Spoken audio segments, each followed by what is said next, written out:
कोटी देवदेवतांच्या पाठी लागून काही साध्य होणार नाही. प्रत्येकाचा देव वेगळा आणि तो एक पण नाही. काही जणांच्या घरामध्ये संपूर्ण ब्रह्मांडच उभं केलेलं असतं. अशा माणसानं कितीही भक्ती केली तरीसुद्धा त्याला कधीही मुक्ती मिळणार नाही. तो अशा प्रकारे का निर्माण करतो? देवाऱ्यामध्ये अनेक देव आणून का ठेवतो? त्याचा एका देवावर कुणावरही विश्वास नाही. आणि म्हणून इकडून नाही सुटला तर तिकडून तरी सुटेल प्रसंग. आणि म्हणून तो काय करत असतो? लक्ष्मीला आण, गणपतीला घेऊन ये, शंकर आण, त्यानंतर मारुतीराय असू दे, सरस्वती असू दे, शनी असू दे, बाबा कोप नको. जोपर्यंत आपल्याला हे तत्त्व कळत नाही की या सगळ्या देवांमध्ये अंतरात्मा जो आहे तोच परमात्मा आहे आणि तो सगळ्यांमध्ये आहे. त्यानेच सगुण रूप धारण केलेलं आहे आणि भक्ताच्या विविध प्रसंगांच्या वेळी तो प्रकट झालेला आहे. प्रत्येक भक्तासाठी तो प्रकट झालेला आहे. पण तो एकच आहे. पण आपला हा पूर्ण विश्वास नसल्यामुळे आपण काय करतो? वशिला लावण्यासाठी अनेक देवदेवता घरी आणून ठेवतो, म्हणून आपण मोक्षापर्यंत पोचत नाही. माझ्याकडे बघा, म्हणजे तुम्हाला पटकन कळेल. आम्ही आज आद्य जगद्गुरू रामानंदाचार्यांचं स्वरूप मानलं जातं. आद्य जगद्गुरू रामानंदाचार्यांचं आराध्य आहे भगवान प्रभू रामचंद्र. आम्ही त्या खुर्चीत बसलो, पण अजूनसुद्धा माझं उपास्य बदललेलं नाही आहे. माझं उपास्य गजानन महाराजच आहेत. माझे गुरुसुद्धा गजानन महाराजच आहेत. माझे सद्गुरूसुद्धा गजानन महाराजच आहेत. माझे परात्पर गुरुसुद्धा गजानन महाराज आहेत.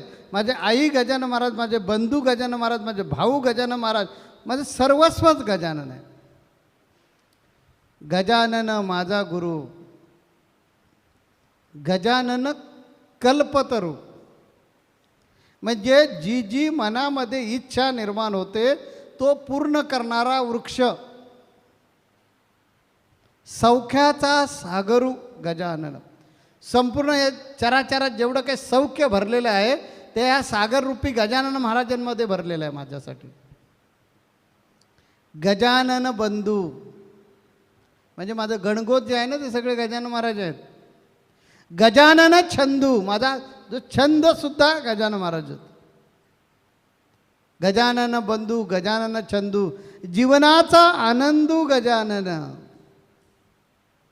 जीवनाचा आनंद जो आहे मिळवायचा आहे, जीवनामध्ये जो जो आनंद आवश्यक असतो आपल्याला, तोच मुळी गजानन महाराज आहे.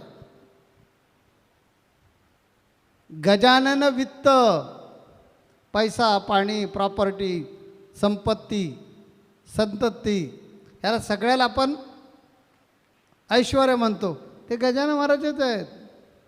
गजानन वित्त, गजानन चित्त, माझं साक्षीभूत गजानन. माझं चित्तसुद्धा, माझं ध्यानसुद्धा गजानन महाराज, सुद्धा गजानन महाराज. आणि सगळं जे जे काय घडतं जीवनामध्ये त्याला साक्षीभूतसुद्धा गजानन महाराज आहेत. गजानन ध्यानी, गजानन मनी, नरेंद्र मने स्वप्नी गजानन. आणि म्हणून मला वाटतं मी या अवस्थेपर्यंत पोचलो. हा मोठेपणा नाही सांगत, तुम्हाला समजायला पाहिजे म्हणून सांगतोय. तुमच्या दृष्टिकोनातून गजानन महाराज म्हणजे एक संत आहेत. साईबाबांसारखे संत, अक्कलकोट स्वामींसारखे संत, किंवा कलावती आईंसारखे एक संत, सिद्धारूढ स्वामींसारखे संत. पण माझ्यासाठी तो परमात्मा आहे. कारण मला ठाऊक आहे की ह्या गजानन महाराजांमध्ये जो वसतोय तो परमात्मा सर्वत्र आहे, चराचरात आहे. त्या परमात्म्याला मी गजानन महाराज रूपातून पाहतो. आता राहता राहिला प्रश्न असा की मग तुम्ही काडसिद्धेश्वर महाराज नाव का सांगता? बऱ्याच जणांना हकीकत माहिती नसेल तर शॉर्टकटमध्ये सांगतो. मी नाही केले काडसिद्धेश्वर महाराज गुरु, त्यांनी करायला लावलेत. गजानन महाराजांनी करायला लावले आहेत गुरु काडसिद्धेश्वर महाराज. माझ्या मनातही नव्हतं.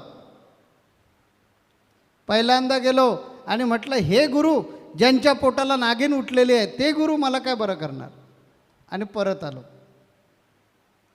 कारण त्यांना ठाऊक होतं की हा देहाभिमान त्याच वेळी जाईल. नामदेव महाराज म्हणाले, हे कशाला विसोबा खेचर गुरु पाहिजे. जो पायाचं चप्पल, चामड्याचं चप्पल देवाच्या डोक्यावर ठेवतो, असला घमेंडखोर गुरु.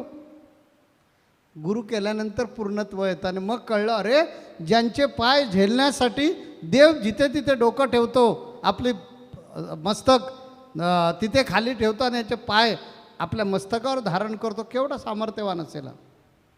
तसं नंतर कळलं की गजानन महाराजांनी काडसिद्धांकडे का पाठवलं.